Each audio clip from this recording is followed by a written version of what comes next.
Okay,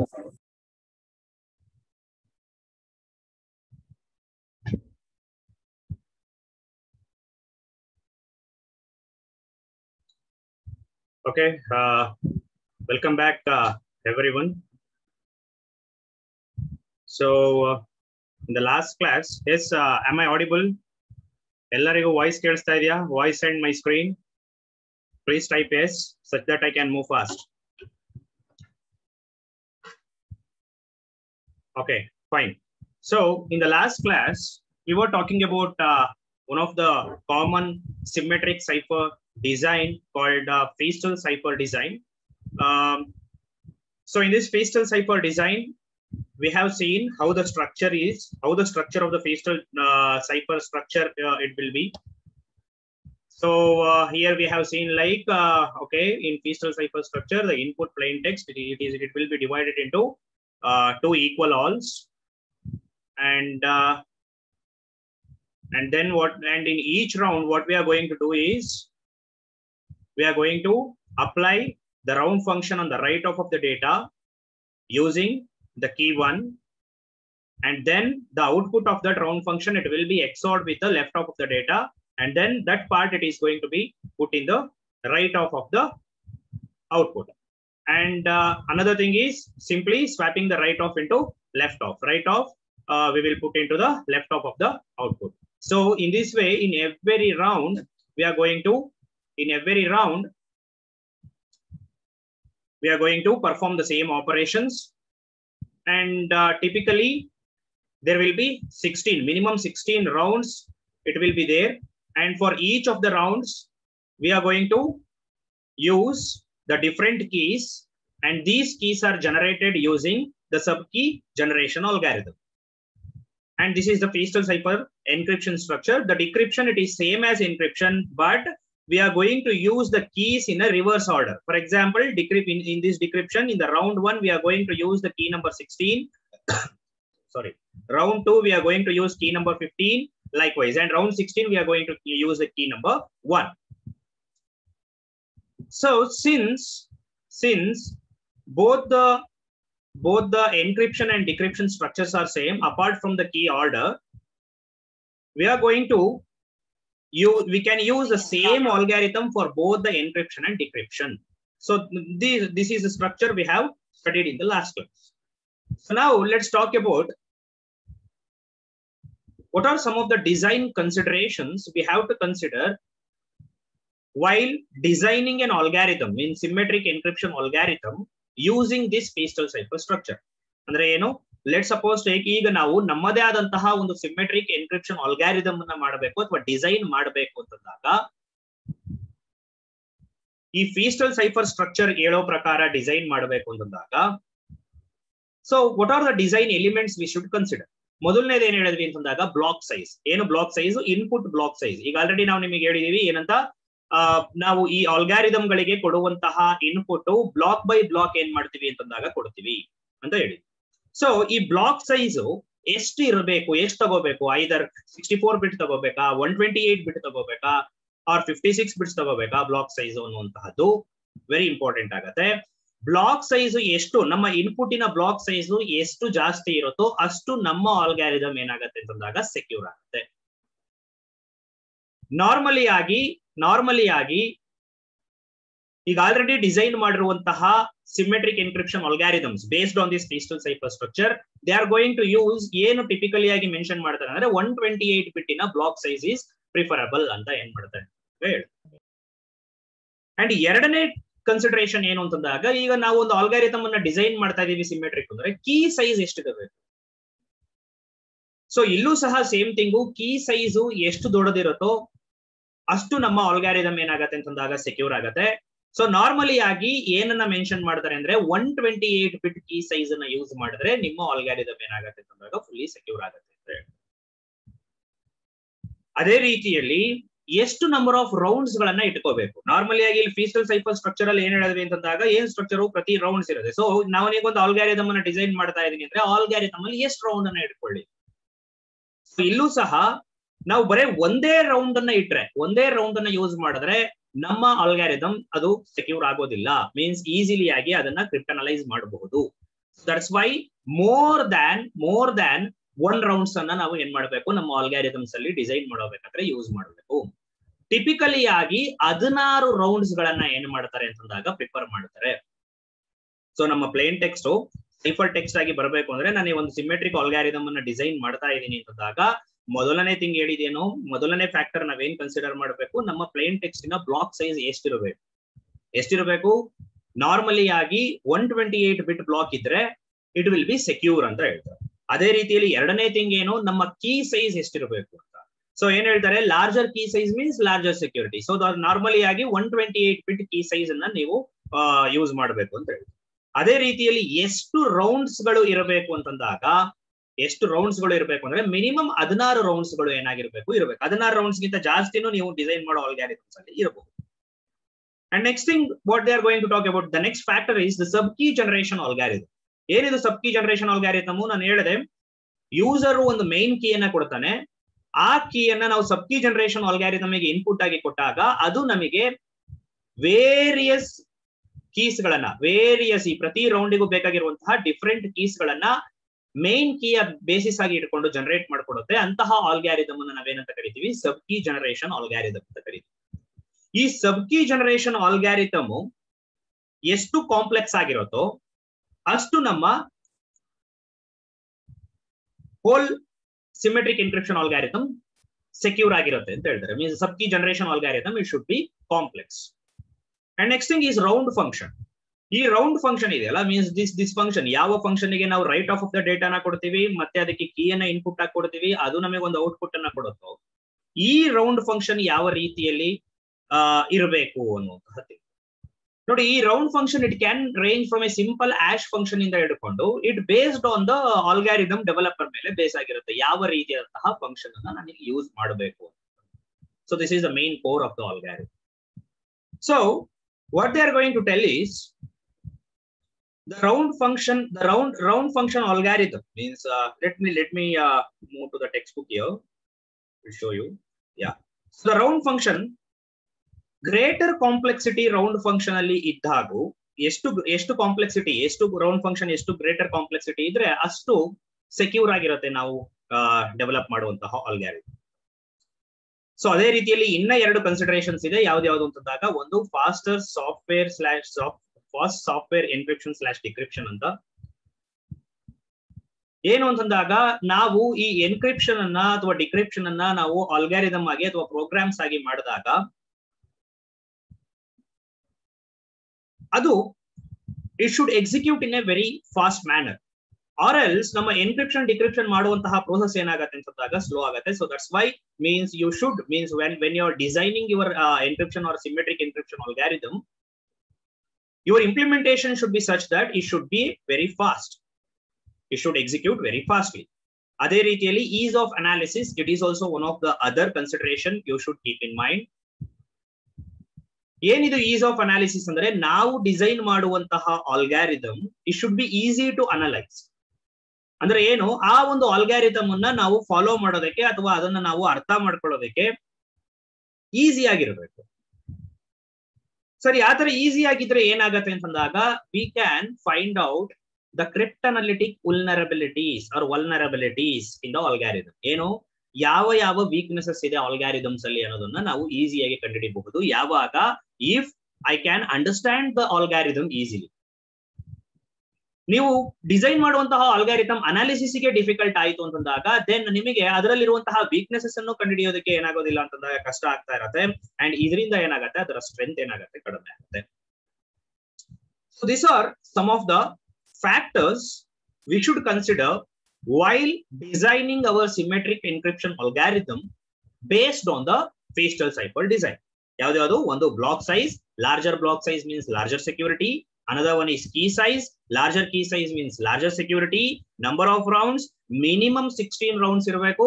Sub key generation algorithm it should be complex, and round function it also should be complex. Fast, the software that we are going to implement based on the algorithm we designed, it should be fast, and the algorithm what we have designed, it should be easier to analyze such that we can detect more cryptanalytic vulnerabilities in the algorithm. So these are the design considerations. Yes, any doubts till now? If there are any doubts, you can unmute and ask. If there are no doubts, just type N such that I can continue. Yes, students. Okay, N. Fine. Fine. So let me continue. ಈಗ ನಾವು ಈ symmetric ಸೈಫರ್ಸ್ ಅಂದ್ರೆ ಏನು, sender ಮತ್ತೆ receiver same ಕೀಯನ್ನ use ಮಾಡುವಂತಹದ್ದು symmetric ಆಲ್ಗಾರಿದಮ್ಸ್. ಈ symmetric ಆಲ್ಗಾರಿದಮ್ಸ್ mostly ಆಗಿ ಯಾವ ಸ್ಟ್ರಕ್ಚರ್ ಮೇಲೆ ಡಿಪೆಂಡ್ ಆಗಿರುತ್ತೆ, ಫೀಸ್ಟಲ್ ಸೈಫರ್ ಸ್ಟ್ರಕ್ಚರ್ ಮೇಲೆ ಡಿಪೆಂಡ್ ಆಗಿರುತ್ತೆ. ಅಂಡ್ ಈ ಫೀಸ್ಟಲ್ ಸೈಫರ್ ಸ್ಟ್ರಕ್ಚರ್ ಯಾವ ರೀತಿಯಲ್ಲಿ ಎನ್ಕ್ರಿಪ್ಷನ್ ಇರುತ್ತೆ, ಡಿಕ್ರಿಪ್ಷನ್ ಇರುತ್ತೆ ಗೊತ್ತಾಯ್ತು. ಹಾಗಿದ್ರೆ ಈ ಫೀಸ್ಟಲ್ ಸೈಫರ್ ಸ್ಟ್ರಕ್ಚರ್ ಮೇಲೆ ಡಿಪೆಂಡ್ ಆಗಿರುವಂತಹ ಒಂದಿಷ್ಟು ಆಲ್ಗಾರಿದಮ್ಸ್ ಗಳು, ಆಲ್ರೆಡಿ ಡೆವಲಪ್ ಆಗಿರುವಂತಹ ಆಲ್ಗಾರಿದಮ್ಸ್ ಗಳು ಯಾವ್ದು ಅಂತ ನೋಡಬೇಕಾದ್ರೆ, ದ ಸಿಮ್ಮೆಟ್ರಿಕ್ ಬ್ಲಾಕ್ ಸೈಫರ್ಸ್ ಗಳು ಯಾವ್ದು ಅಂತ ನೋಡಬೇಕಾದ್ರೆ, ಮೊದಲನೇ ಆಲ್ಗಾರಿದಮ್ ಯಾವುದು ಅಂತಂದಾಗ DES or data encryption algorithm or data encryption standard. So ಈ DES ಅನ್ನುವಂತಹದ್ದು 1977ರಲ್ಲಿ ಏನ್ ಮಾಡ್ತಾರೆ ಅಂತಂದಾಗ ಇದನ್ನ ಮಾಡ್ತಾರೆ. ಸೊ ಅವತ್ತಿನ ಟೈಮ್ ಅಲ್ಲಿ DES, it is one of the main encryption algorithm which was used for encryption, symmetric block encryption algorithm. So it was a NIST standard. ಹಾಗಿದ್ರೆ ಈ DES ಸಹ ಇದರ structure it will be very close to the Feistel cipher structure ಏನ್ ಹೇಳಿದ್ವಿ ಅದೇ ರೀತಿಯಲ್ಲಿ ಇರುತ್ತೆ ಅಂತ ಹೇಳ್ತಾರೆ. ಅಲ್ಲಿಗೆ ಈ DES ಆಲ್ಗಾರಿದಮ್ ಹಂಗಾದ್ರೆ ಬ್ಲಾಕ್ ಸೈಜ್ ಎಷ್ಟು? ಎಸ್, ಯಾವುದೇ ಫೀಸ್ಟಲ್ ಸೈಫರ್ ಸ್ಟ್ರಕ್ಚರ್ ಇದ್ರು we have to decide the input block size ಅನ್ನ ಡಿಸೈಡ್ ಮಾಡಬೇಕು. ಎಷ್ಟು ಇಟ್ಟಿದ್ರು ಬ್ಲಾಕ್ ಸೈಜ್ ಅಂತಂದಾಗ ಇನ್ಪುಟ್ ಬ್ಲಾಕ್ಸ್ 64 ಬಿಟ್ ಇರುತ್ತೆ. ಹಂಗಂದ್ರೆ ಕೀ ಸೈಜ್ ಎಷ್ಟು ಅಂತಂದಾಗ ಕೀ ಸೈಜ್ ಎಷ್ಟಿದೆ? 56 ಬಿಟ್ ಕೀ ಇರುತ್ತೆ ಅಂತ ಹೇಳಿ. ಸೊ ಈ DES 1977ರಲ್ಲಿ ಬಂದಾಗ it has a widespread use ಆಯ್ತು. ತುಂಬಾ ಗವರ್ನಮೆಂಟ್ ಸಿಸ್ಟಮ್ಸ್ ಗಳಲ್ಲಿ ಈ ಒಂದು DES ಸ್ಟ್ಯಾಂಡರ್ಡ್ ಅನ್ನ ಯೂಸ್ ಮಾಡಲಾಯಿತು, DES ಎನ್ಕ್ರಿಪ್ಷನ್ ಆಲ್ಗಾರಿದಮ್ ಅನ್ನ ಯೂಸ್ ಮಾಡಲಾಯಿತು in order to provide the data confidentiality or in order to provide the encryption services. But ಇದೇ DES ಆಲ್ಗಾರಿದಮ್ ಮೇಲೆ, ಇದರ ಸೆಕ್ಯೂರಿಟಿಯ ಮೇಲೆ ವೇರಿಯಸ್ ಕಾಂಟ್ರವರ್ಸಿಸ್ ಸಹ ಇದ್ದಿದೆ. ಆಸ್ ವೆಲ್ ಆಸ್ ಈ DES ಅನ್ನ ಬ್ರೇಕ್ ಮಾಡೋದಕ್ಕೆ ಕ್ರ್ಯಾಕರ್ ಮಿಷಿನ್ಸ್ ಗಳನ್ನು ಸಹ ಕಂಡುಹಿಡಿತಾರೆ. So what was the problem with the DES ಅಂತಂದಾಗ, ಮೊದಲನೇ ತಿಂಗು DES ಯೂಸ್ ಮಾಡ್ತಾ ಇದ್ದಂತಹ ಕೀ ಸೈಜ್ ಎಷ್ಟು ಅಂತಂದಾಗ ಇಟ್ ಇಸ್ 56 ಬಿಟ್ ಕೀ. ನೋಡಿ, ಯಾವುದೇ ಸಿಮೆಟ್ರಿಕ್ ಆಲ್ಗಾರಿದಮ್ಸ್ ಆಗಿರಲಿ ಅಥವಾ ಯಾವುದೇ ಎನ್ಕ್ರಿಪ್ಷನ್ ಆಲ್ಗಾರಿದಮ್ಸ್ ಆಗಿರಲಿ, ಅದರ ಸ್ಟ್ರೆಂತ್ ಯಾವ್ದ್ರ ಮೇಲೆ ಡಿಪೆಂಡ್ ಆಗುತ್ತೆ ಅಂತ ಹೇಳಿದ್ವಿ ನಾವು. ಒಂದು ಯಾವ್ದ್ರ ಮೇಲೆ? ಕೀ ಸೈಜಿನ ಮೇಲೆ, ಮತ್ತೆ ಬ್ಲಾಕ್ ಸೈಜಿನ ಮೇಲೆ, ಮತ್ತೆ ಎಷ್ಟು ರೌಂಡ್ಸ್ ಯೂಸ್ ಮಾಡ್ತಾ ಇದ್ದಾರೆ, as well as round function ಯಾವುದು, ಇದೆಲ್ಲದ್ರ ಮೇಲೆ ಡಿಪೆಂಡ್ ಆಗುತ್ತೆ. ಈಗ ಆಲ್ರೆಡಿ ನಿಮಗೆ ಗೊತ್ತಿದೆ DES ಅಲ್ಲಿ ಕೀ ಸೈಜ್ ಎಷ್ಟು? It is just 56 bits. Block size ಎಷ್ಟು? It is just 64 bit. So what was the problems ಅಂತಂದಾಗ, ಇಲ್ಲಿ 56 ಬಿಟ್ ಕೀಯನ್ನ ಯೂಸ್ ಮಾಡಿರೋದ್ರಿಂದ ಟೋಟಲ್ ನಮ್ಮ ಹತ್ರ ಎಷ್ಟು ಪಾಸಿಬಲ್ ಕೀಸ್ ಆಗತ್ತೆ? 2 to the power of 56 possible keys ಆಗತ್ತೆ. So let me go to the textbook in order to explain this. So yes, you can see here. Yes, so 7.2 into 10 to the power of 16 keys. ಯಾವಾಗ 56 bit key ಅಂತಂದಾಗ total ಎಷ್ಟು possible keys ಇದೆ? 7.2 into 10 to the power of 16 keys ಗಳು ಏನಾಗುತ್ತೆ. ಈಗ ನಾನು ಯಾವ ಕೀಯನ್ನ use ಮಾಡಿದ್ದಾರೆ ಅಂತ ಕಂಡುಹಿಡಿಯಬೇಕು ಅಂದ್ರೆ ಈ ಕೀಸ್ ಗಳನ್ನ ಸರ್ಚ್ ಮಾಡ್ತಾ ಹೋಗ್ಬೋದು. ಇದರಲ್ಲಿ ಯಾವ್ದಾದ್ರು ಒಂದು ಕೀ ಆಗಿರಲೇಬೇಕು. ವಾಟ್ ದ ಥಿಂಗ್ ಈಸ್, ಹೌದು 7.2 into 10 to the power of 16 keys ನಮಗೆ ನೋಡಬೇಕಾದ್ರೆ ಹೌದು ಇದು ತುಂಬಾ ಕೀಸ್ ಗಳಿದೆ, ಹೆಂಗೆ ಇದರಲ್ಲಿ ಯಾವ್ದಾದ್ರು ಒಂದು ಕೀ ಇರುತ್ತೆ, ಹೆಂಗ್ ಸರ್ಚ್ ಮಾಡೋದು ಅಂತಂದಾಗ ನಮಗೆ ಕಷ್ಟ ಆಗ್ಬೋದು. But A computer which is going to perform 1 million decryption per seconds. 1 million ಅಂದ್ರೆ 10 ಲಕ್ಷ ಡಿಕ್ರಿಪ್ಷನ್ ಪರ್ ಸೆಕೆಂಡ್ಸ್ ಅನ್ನ ಮಾಡುವಂತಹ ಕಂಪ್ಯೂಟರು ಯಾವ ಕೀ ಅಂತ ಹೇಳ್ಬಿಟ್ಟು ಬರೀ 10 ಅವರ್ಸ್ ಅಲ್ಲಿ ಏನ್ ಮಾಡತ್ತೆ ಅಂತಂದಾಗ ಕಂಡುಹಿಡಿಯುತ್ತೆ. ಸೊ ಈ ಒಂದು attack means trying out all the possible keys, ಇದನ್ನ ನಾವೇನಂತ ಕರಿದ್ವಿ? ಬ್ರೂಟ್ ಫೋರ್ಸ್ ಅಟ್ಯಾಕ್ ಅಂತ ಕರಿದ್ವಿ. ಸೊ DES ಮೇಲೆ ಬ್ರೂಟ್ ಫೋರ್ಸ್ ಅಟ್ಯಾಕ್ ಅನ್ನ ಮಾಡಬಹುದು. ಯಾಕೆ ಅಂತಂದಾಗ it just uses 56 bit key ಅನ್ನ ಯೂಸ್ ಮಾಡುತ್ತೆ. 56 ಬಿಟ್ ಕೀ ಅಂತಂದಾಗ ಟೋಟಲ್ ಎಷ್ಟು ನಾರ್ಮಲ್ ಕೀ, ಟೋಟಲ್ ಎಷ್ಟು possible keys? 7.2 into 10 to the power of 16 keys ಇರುತ್ತೆ. ಸೊ ಈಗ ನಾನು ಕೀ ಯಾವುದು ಅಂತ ಕಂಡುಹಿಡ್ಕೋಬೇಕು ಅಂದ್ರೆ ಇದರಲ್ಲಿ ಪ್ರತಿ ಕೀಯನ್ನು ನಾನು ಸರ್ಚ್ ಮಾಡ್ಕೊಂತ ಹೋದಾಗ ಯಾವ್ದಾದ್ರು ಒಂದು ಕೀ ಆಗಿರುತ್ತೆ. ಸೊ ಅಲ್ಲಿಗೆ 1 encryption per micro second compute ಮಾಡುವಂತಹ ಒಂದು ಮಿಷಿನ್ ಇತ್ತು ಅಂತಂದಾಗ ಅದಕ್ಕೆ ಏನಾಗಬಹುದು ಅಂತಂದಾಗ ಕಷ್ಟ ಆಗಬಹುದು, ಅಥವಾ ಅದು ಎಷ್ಟು ಇಯರ್ಸ್ ಅನ್ನ ತಗೊಳುತ್ತೆ ಅಂತ ನಾನು ಒಂದು ಗ್ರಾಫ್ ಅನ್ನ ತೋರಿಸ್ತೀನಿ. ಮೀನ್ಸ್ ಯಾವ ಕಂಪ್ಯೂಟರ್ಸ್ ಎಷ್ಟು ಸ್ಪೀಡ್ ಇದೆ, ಅದು ಈ ಒಂದು 7.2 × 1016 ಕೀಸ್ ಅಲ್ಲಿ ಒಂದು ಕೀ ಅನ್ನ ಕಂಡುಹಿಡಿಯಬೇಕು ಅಂದ್ರೆ ಎಷ್ಟು ದಿನ ಆಗತ್ತೆ ಅನ್ನೋದನ್ನ ನಾನು ತೋರಿಸ್ತೀನಿ ಗ್ರಾಫ್ ಅಲ್ಲಿ. ಬಟ್ ದ ಥಿಂಗ್ ಈಸ್ ಏನಾಗತ್ತೆ ಅಂತಂದಾಗ ಜುಲೈ 1998 ಅಲ್ಲಿ ಒಂದು DS ಕ್ರ್ಯಾಕರ್ ಮಿಷಿನ್ ಅನ್ನ ಏನ್ ಮಾಡ್ತಾರೆ, ಬಿಲ್ಡ್ ಮಾಡ್ತಾರೆ. ಸೊ ಆ ಒಂದು ಮಿಷಿನ್ ಈ DES ಅನ್ನ ಲೆಸ್ ದ್ಯಾನ್ 3 days ಅಲ್ಲಿ ಏನ್ ಮಾಡತ್ತೆ ಅಂತಂದಾಗ ಬ್ರೇಕ್ ಮಾಡುತ್ತೆ. ಬ್ರೇಕ್ ಮಾಡೋದು ಅಂದ್ರೆ ಏನು, ಆ ಸೈಫರ್ ಟೆಕ್ಸ್ಟ್ ಗೆ ಯಾವ ಕೀ ಅನ್ನ ಯೂಸ್ ಮಾಡಿದ್ದಾರೆ ಅನ್ನೋದನ್ನ ಕಂಡುಹಿಡಿಯುತ್ತೆ. ಹೇಗೆ ಏನನ್ನ ಯೂಸ್ ಮಾಡ್ತಾ ಇದ್ದೀವಿ ಅಂತಂದಾಗ yes it is going to use the brute force attack. ಏನು ಬ್ರೂಟ್ ಫೋರ್ಸ್ ಅಟ್ಯಾಕ್ ಅಂತಂದಾಗ trying out all the possible keys, first key ಇಂದ ಹಿಡ್ಕೊಂಡು ಲಾಸ್ಟ್ ಕೀ ತನಕ ಅದನ್ನ ಸರ್ಚ್ ಮಾಡಿ ಮ್ಯಾಚ್ ಮಾಡ್ತಾ ಹೋಗುತ್ತೆ. ಯಾವ ಕೀ ಮ್ಯಾಚ್ ಆಯ್ತು ಅದನ್ನ ಹೇಳುತ್ತೆ. ಹೌದು, ದಿಸ್ DS ಕ್ರ್ಯಾಕರ್ ಈ ಒಂದು 7.2 × 1016 ಕೀಸ್ ಇದ್ರು ಮೀನ್ಸ್ ಅದು 3 ದಿನದ ಒಳಗಡೆ ಏನಾಯ್ತು, ಯಾವ ಕೀ ಇಂದ ಅದನ್ನ ಎನ್ಕ್ರಿಪ್ಟ್ ಮಾಡಿದ್ದಾರೆ ಅಂತ ಕಂಡುಹಿಡಿದು. ಯಾಕೆ, because the thing was the total number of keys for a machine which is going to perform, let's suppose like 1 million encryption per second ಅನ್ನ ಮಾಡ್ತಾ ಇದೆ ಅಂತಂದಾಗ it is going to find it out more easily. For example, ಇಲ್ಲಿ ನೋಡಿ, ಈ graph ಅನ್ನ ನೋಡಿ, ನೀವು ಇಲ್ಲಿ ಗ್ರಾಫ್ ಅನ್ನ ನೋಡಬಹುದು. ಇಲ್ಲಿ ಏನ್ ಹೇಳ್ತಾ ಇದ್ದಾರೆ ಅಂತಂದಾಗ ಈ ಎಕ್ಸ್ ಆಕ್ಸಿಸ್ ಅಲ್ಲಿ ಎಷ್ಟು ಕೀಸ್ ಅನ್ನ ಯೂಸ್ ಮಾಡಿದ್ದಾರೆ ಅಂತ ಯೂಸ್ ಮಾಡೋದು. ಫಾರ್ ಎಕ್ಸಾಂಪಲ್ ನನ್ನ ಆಲ್ಗಾರಿದಮ್, ಯಾವ್ದೋ ಒಂದು ಆಲ್ಗಾರಿದಮ್, ಈಗ DES ನೋಡಿ, DES 56 ಬಿಟ್ ಅನ್ನ ಯೂಸ್ ಮಾಡ್ತಾ ಇದೆ. ಸೊ ದಿಸ್ ಈಸ್ 56 ಬಿಟ್. ಇನ್ನೊಂದು ಯಾವ್ದೋ ಆಲ್ಗಾರಿದಮ್ 100 ಬಿಟ್ ಕೀ ಅನ್ನ ಯೂಸ್ ಮಾಡಿದ್ರೆ ಇದು 100 ಬಿಟ್. ಇನ್ನೊಂದು ಯಾವ್ದೋ ಆಲ್ಗಾರಿದಮ್ 128 ಬಿಟ್ ಅನ್ನ ಯೂಸ್ ಮಾಡಬಹುದು, 150 ಬಿಟ್ ಅನ್ನ ಯೂಸ್ ಮಾಡಬಹುದು, 168 ಬಿಟ್ ಅನ್ನ ಯೂಸ್ ಮಾಡಬಹುದು. ಸೊ ಕೀ ಲೆಂತ್ ಅನ್ನ ಎಷ್ಟು ಜಾಸ್ತಿ ಯೂಸ್ ಮಾಡ್ತಾ ಹೋಗ್ತೀವಿ ಅಷ್ಟು ನಮಗೆ ಬ್ರೂಟ್ ಫೋರ್ಸ್ ಅಟ್ಯಾಕ್ ಅಂದ್ರೆ trying out all the possible keys and finding the key it will become impossible. ಹೇಗೆ ಅಂತ ನೋಡಿ. ಸೊ ಫಾರ್ ಎಕ್ಸಾಂಪಲ್ ಈ ಒಂದು ಮಿಷಿನ್, ಈ ಗ್ರಾಫ್ ಹಾಕಿರುವಂತಹದ್ದು ಯಾವ ಮಿಷಿನ್ ಗೆ ಅಂದ್ರೆ ಆ machine 10⁶ encryption or decryption per second ಅನ್ನ ಮಾಡುತ್ತೆ ಅಂತ ಹೇಳ್ಬೋದು. ಅಂತಹ ಮಿಷಿನ್ ಗೆ 56 ಬಿಟ್ಟಿನ ಕೀ ಅನ್ನ ಯೂಸ್ ಮಾಡಿರುವಂತಹ ಆಲ್ಗಾರಿದಮ್ ನಾವು ಅದನ್ನ ಬ್ರೇಕ್ ಮಾಡೋದಕ್ಕೆ ಅಂತ ಕೊಟ್ಟಾಗ it is going to take just 10 hours ಅನ್ನ ಏನ್ ಮಾಡತ್ತೆ ಅಂತಂದ್ರೆ ತಗೊಳುತ್ತೆ. ನೋಡಿ 56 ಬಿಟ್. ಸೊ ಇಲ್ಲಿ ನೋಡಬಹುದು ನೀವು 10⁻0 ಅಂದ್ರೆ 1 ಗಿಂತ ಇದು ಕೆಳಗಡೆ ಇದೆ. So this is 10⁻⁻1. So it is going to almost take 10 hours ಅನ್ನ ತಗೊಳುತ್ತೆ and it is going to find out the key very faster. ಅಲ್ಲಿ ಬ್ರೇಕ್ ಮಾಡ್ಬಿಡುದು. ಅದೇ ನಾವು 100 ಬಿಟ್ ಅನ್ನ ಯೂಸ್ ಮಾಡಿದ್ರೆ 100 ಬೇಡ, ಲೆಟ್ಸ್ ಸಪೋಸ್ ಟೇಕ್ 128 ಬಿಟ್ ಅನ್ನ ಯೂಸ್ ಮಾಡಿದ್ರೆ ಏನಾಗುತ್ತೆ ನೋಡಿ, it is going to take approximately 10⁻16 years. ನೋಡಿ 10⁻16 to 10⁻20 ಇಯರ್ಸ್ ಬೇಕಾಗುತ್ತೆ. Let's suppose take this middle point ಅನ್ನ 10⁻17 ಅಂತ ತಿಳ್ಕೊಳ್ಳಿ. 10⁻17 ಇಯರ್ಸ್ ಬೇಕಾಗತ್ತೆ. Even though my computer is very faster, that is it is going to handle 10⁻6 encryption or decryption per micro second ಮಾಡುವಂತಹ computer ಗೆ ನಾನು ಇದನ್ನ ಬ್ರೇಕ್ ಮಾಡೋದು ಕೊಟ್ಟು, ಸಿನ್ಸ್ ನಾನು 128 ಬಿಟ್ಟಿನ ಕೀ ಅನ್ನ ಯೂಸ್ ಮಾಡಿರೋದ್ರಿಂದ ಅಂದ್ರೆ ಎಷ್ಟಾಯ್ತು, 2⁻128 ಪಾಸಿಬಲ್ ಕೀಸ್ ಆಯ್ತು. ಸೊ ಈ ತರ ಮಿಷಿನ್ ಸಹ 128 ಬಿಟ್ ಕೀ ಅನ್ನ ಯೂಸ್ ಮಾಡಿದ್ರೆ ಅದಕ್ಕೆ ಜಾಸ್ತಿ ಇಯರ್ಸ್ ಬೇಕಾಗುತ್ತೆ. 10⁻17 ಇಯರ್ಸ್ ಅಂದ್ರೆ ಲೆಕ್ಕ ಹಾಕಿ it is very far. So that's why normally ಆಗಿ ಏನ್ ಹೇಳ್ತಾರೆ, 128 ಬಿಟ್ಟಿನ ಕೀ ಅನ್ನ ಯೂಸ್ ಮಾಡಿ. ನಾವು ಕಡಿಮೆ ಲೆಂತಿನ ಕೀ ಅನ್ನ ಯೂಸ್ ಮಾಡಿದ್ರೆ ಯಾವಾಗ ನಮ್ಮ ಕಂಪ್ಯೂಟರ್ಸ್ ಗೆ capacity means if my computer it is going to perform 10⁻6 encryption or decryption micro second ಮಾಡುವಂತಹ ಕೆಪಾಸಿಟಿ ಇದ್ರೆ ಅದು ಅದನ್ನ ಬೇಗ ಬ್ರೇಕ್ ಮಾಡ್ಬಿಡುತ್ತೆ. So this is about these are the some of the factors about the strength of the DES. ಅಂದ್ರೆ DES is one of the symmetric block encryption algorithm. It uses 64-bit block size ಅನ್ನ use ಮಾಡುತ್ತೆ and 56-bit key ಅನ್ನ use ಮಾಡುತ್ತೆ. Since the key size is lesser here, 56-bit ಆಗಿರೋದ್ರಿಂದ 2⁻56 possible keys ಇದೆ.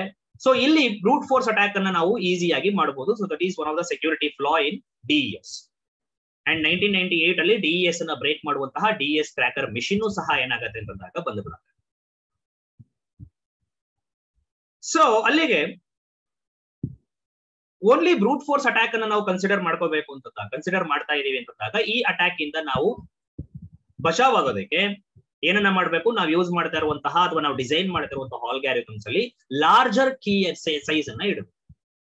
ನಾವು already ಆ graph ಅಲ್ಲಿ ನೋಡಿರೋ ಪ್ರಕಾರ 128 ಬಿಟ್ ಕೀ ಅನ್ನ ಇಟ್ಟಾಗ 10⁻6 ಎನ್ಕ್ರಿಪ್ಷನ್ ಪರ್ ಮೈಕ್ರೋ ಸೆಕೆಂಡ್ ಮಾಡುವಂತಹ machine nigu saha it takes 10 to the power of 15 or 17 years tagolutte. So then our algorithm it will become safe. If the key size is lesser, then the machines can crack it easily. So these are some of the design issues in the DES. So that's why ಏನ್ ಮಾಡ್ತಾರೆ ಅಂತಂದಾಗ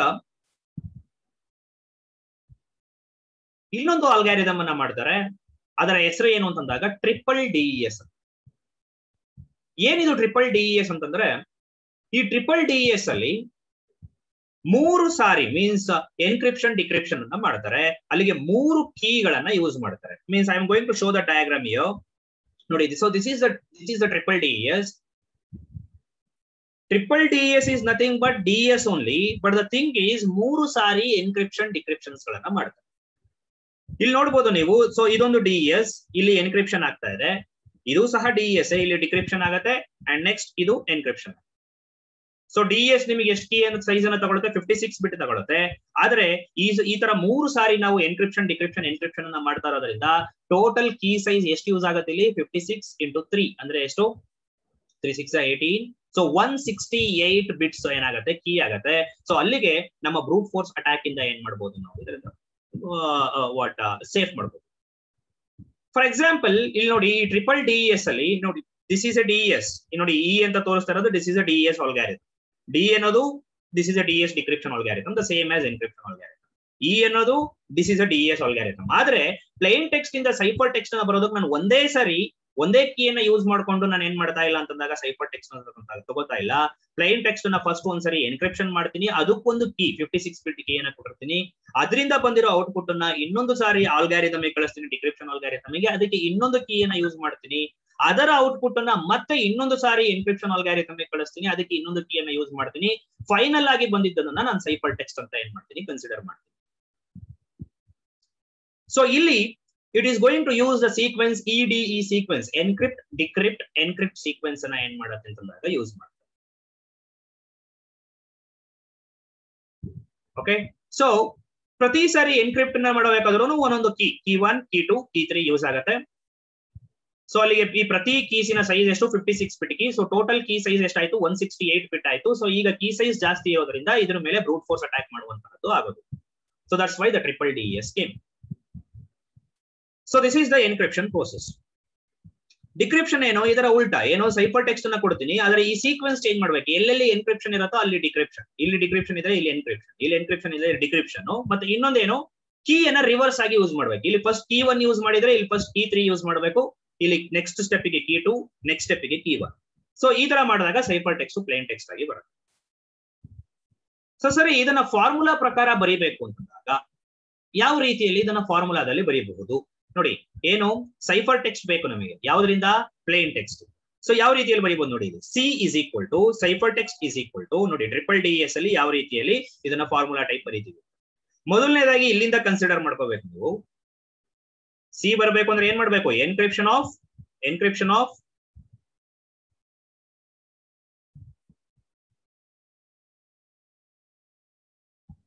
C ಬರಬೇಕು ಅಂದ್ರೆ ಏನ್ ಮಾಡ್ಬೇಕು? It is sorry one second.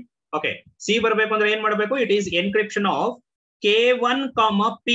ಹೌದಾ? So it is ಇಲ್ಲಿ ನೋಡಿ, it is encryption of K1, P. First encryption K1, P. ಅದರಿಂದ ಬಂದಿದ್ದೇನು? ಎ ಬಂತು.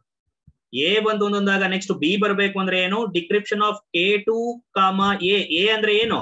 ಎ ಅಂದ್ರೆ it is nothing but E of K1, P. So ಅದೇ ರೀತಿಯಲ್ಲಿ ನೆಕ್ಸ್ಟ್ ಸ್ಟೆಪ್ ಏನು? C ಬರಬೇಕು ಅಂದ್ರೆ ಏನ್ ಮಾಡ್ಬೇಕು? It is E of K3, B. B ಅಂದ್ರೆ ಏನು? D of K2, E of K1, P.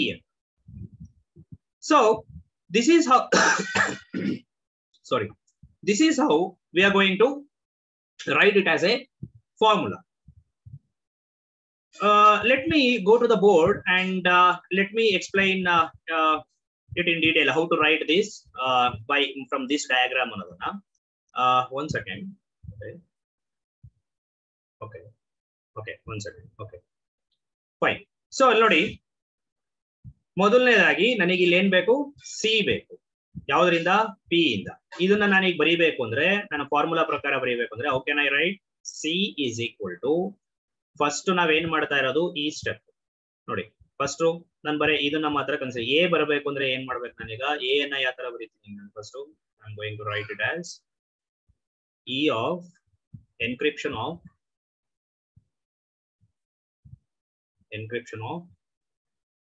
ಯಾವ್ದು ಯಾವಾಗ್ಲೂ ಈ ಫಂಕ್ಷನ್ಸ್ ಬರೀಬೇಕಾದ್ರೆ ಫಸ್ಟ್ ಕೀ ಬರೀತೀವಿ K1 comma P K1 comma P ಇದೇನಿದು ದಿಸ್ ಇಸ್ ನಥಿಂಗ್ ಬಟ್ ಇದು A ನೋಡಿ A is equal to A ಅಂದ್ರೆ ಏನು A is equal to encryption of K1 comma P. A is equal to encryption of K1 comma P. ಅದೇ ರೀತಿಯಲ್ಲಿ B ಅಂದ್ರೆ ಏನು B ಅಂದ್ರೆ ಏನು B is equal to decryption of ಏನಿದು decryption ಅಂದ್ರೆ decryption of K2 comma A K2 comma A right. ಅದೇ ರೀತಿಯಲ್ಲಿ ಈಗ C ಅಂದ್ರೆ ಏನು ಇಲ್ಲಿ ಬರೀತೀನಿ ನಾನು C ಅನ್ನ. C ಅಂದ್ರೆ ಏನು it is nothing but encryption of ciphertext. C ಅಂದ್ರೆ C is equal to encryption of it is K3 comma K3 comma B right. K3 comma B. ಈಗ ನೋಡಿ ಈ ಫಾರ್ಮುಲಾ ಬಂದಿರೋದು based on this one E of K3 comma B. B ಅಂದ್ರೆ ಏನು B ಬದಲಿಗೆ ಏನ್ ಬರಿಬಹುದು ನಾನು ಇಲ್ಲಿ D of K2 comma A ಬರಿಬಹುದಾ. So C is equal to E of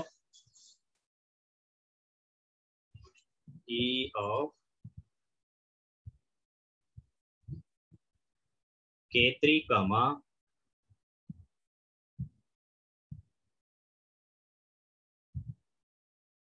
so B ಅಂದ್ರೆ ಏನಿಲ್ಲಿ B ಅಂದ್ರೆ it is D of K2 comma A.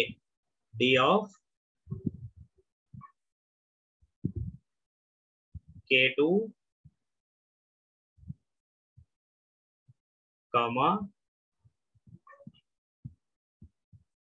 A. ಈಗ ನಾನು A ಅನ್ನು ಎಕ್ಸ್ಪ್ಯಾಂಡ್ ಮಾಡಬಹುದು ಇನ್ನೊಂದು ಬ್ರಾಕೆಟ್ ಕ್ಲೋಸ್ ಮಾಡೋಣ. ಸೊ ಈಗ ನಾನು A ಅನ್ನು ಎಕ್ಸ್ಪ್ಯಾಂಡ್ ಮಾಡಿದ್ರೆ A ಅಂದ್ರೆ ಏನು E of K1 comma P. So ಇಲ್ಲಿ ನೋಡಿ A ಜಾಗಕ್ಕೆ E of K1 comma P ಹಾಕಿದ್ರೆ you will get this formula. So this is how you can write the triple DES formula ನ ಮತ್ತೆ ಡಯಾಗ್ರಾಮ್ ಅನ್ನ ಈ ರೀತಿಯಲ್ಲಿ ನೀವು ಬರೀಬಹುದು. ಏನು ಟ್ರಿಪಲ್ DES ಅಲ್ಲಿ ಮೇನ್ ಥಿಂಗ್ ಏನು it is going to use 3 encryptions and decryptions or 3 encryptions ಅನ್ನ ಯೂಸ್ ಮಾಡುತ್ತೆ as well as 3 keys ಅನ್ನ ಯೂಸ್ ಮಾಡುತ್ತೆ. ಸಿನ್ಸ್ ಪ್ರತಿ ಕೀಯ ಸೈಜು 56 ಬಿಟ್ಸ್ ಆಗಿರೋದ್ರಿಂದ ಸೊ ಇಲ್ಲಿಗೆ ಟೋಟಲ್ ಕೀ ಸೈಜ್ ಈಗ ಎಷ್ಟಾಗ್ಬಿಡುತ್ತೆ it is going to become 168 ಆಗುತ್ತೆ. ಸೊ ಇದರಿಂದ ಬ್ರೂಟ್ ಫೋರ್ಸ್ ಅಟ್ಯಾಕ್ ಏನಾಗುತ್ತೆ ಇಂಪಾಸಿಬಲ್ ಆಗುತ್ತೆ. ಅಲ್ಲಿ ಏನಾಗ್ತಿತ್ತು DES ಅಲ್ಲಿ ಬರೀ 56 ಬಿಟ್ ಆಗಿರೋದ್ರಿಂದ ಬ್ರೂಟ್ ಫೋರ್ಸ್ ಅಟ್ಯಾಕ್ ಏನಾಗ್ತಾ ಇತ್ತು ಈಸಿಯಾಗಿ ಮಾಡಬಹುದಿತ್ತು. ಬಟ್ ಇಲ್ಲಿ ಏನಾಗುತ್ತೆ 3 ಸಾರಿ ಎನ್ಕ್ರಿಪ್ಷನ್ಸ್ ಗಳನ್ನ ಮಾಡೋದ್ರಿಂದ ಮೂರು ಡಿಫರೆಂಟ್ ಕೀಸ್ ಅನ್ನ ಯೂಸ್ ಮಾಡೋದ್ರಿಂದ ಸೊ ಕೀ ಸೈಜ್ ಜಾಸ್ತಿ ಆಯ್ತು. ಕೀ ಸೈಜ್ ಜಾಸ್ತಿ ಆಯ್ತು ಅಂದಾಗ ನಮಗೆ ಬ್ರೂಟ್ ಫೋರ್ಸ್ ಅಟ್ಯಾಕ್ ಏನಾಗುತ್ತೆ ಅಂದಾಗ ಮಾಡೋದಕ್ಕೆ ಆಗುತ್ತೆ. So this is what the triple DES is. So ಇದರ ಡಿಕ್ರಿಪ್ಷನ್ ಪ್ರೋಸೆಸ್ ಏನು ಸೇಮ್ ಥಿಂಗ್ ಈ ಫಾರ್ಮುಲಾದಲ್ಲೂ ಅಷ್ಟೇ ಎಲ್ಲೆಲ್ಲಿ ಎನ್ಕ್ರಿಪ್ಷನ್ ಇದೆ ಅಲ್ಲಲ್ಲಿ ಡಿಕ್ರಿಪ್ಷನ್ ಅನ್ನ ಹಾಕೋಬೇಕು. ನೋಡಿ ಇಲ್ಲಿ E ಇದೆ. So this is the decryption thing. So this is the decryption formula. ಎಲ್ಲೆಲ್ಲಿ E ಇದೆ ಅಲ್ಲೆಲ್ಲಿ D ಕೀ ಅನ್ನ ರಿವರ್ಸ್ ಆರ್ಡರ್ K3 ಯೂಸ್ ಆಗಿದ್ರೆ K1 ಯೂಸ್ ಮಾಡಬೇಕು. K2 ನೇ ಆಗುತ್ತೆ. K1 ಇದ್ರೆ K3 ಯೂಸ್ ಮಾಡಬೇಕು. ಸೊ ಈ ತರ ಬರೆದ್ರೆ so the reverse of only key order ಏನಾಗುತ್ತೆ ಚೇಂಜ್ ಆಗುತ್ತೆ. ಮತ್ತೆ ನಾವು ಫಸ್ಟ್ ಇಲ್ಲಿ ಎನ್ಕ್ರಿಪ್ಷನ್ ಅಲ್ಲಿ ಫಸ್ಟ್ ಡಿಕ್ರಿಪ್ಷನ್ ಯೂಸ್ ಮಾಡಿದ್ರೆ ಇಲ್ಲೇನೋ ಎನ್ಕ್ರಿಪ್ಷನ್ ಜಾಗಕ್ಕೆ ಫಸ್ಟ್ ಡಿಕ್ರಿಪ್ಷನ್ ಜಾಗಕ್ಕೆ ನೆಕ್ಸ್ಟ್ ಎನ್ಕ್ರಿಪ್ಷನ್ ಜಾಗಕ್ಕೆ next decryption. So this is the reverse of the triple DES encryption. That is the triple DES decryption. Okay, fine. I'm running out of time. So this is about the triple DES. If there are any doubts, please ask or type it. If there are no doubts, we can end this. Okay, N. Okay, fine.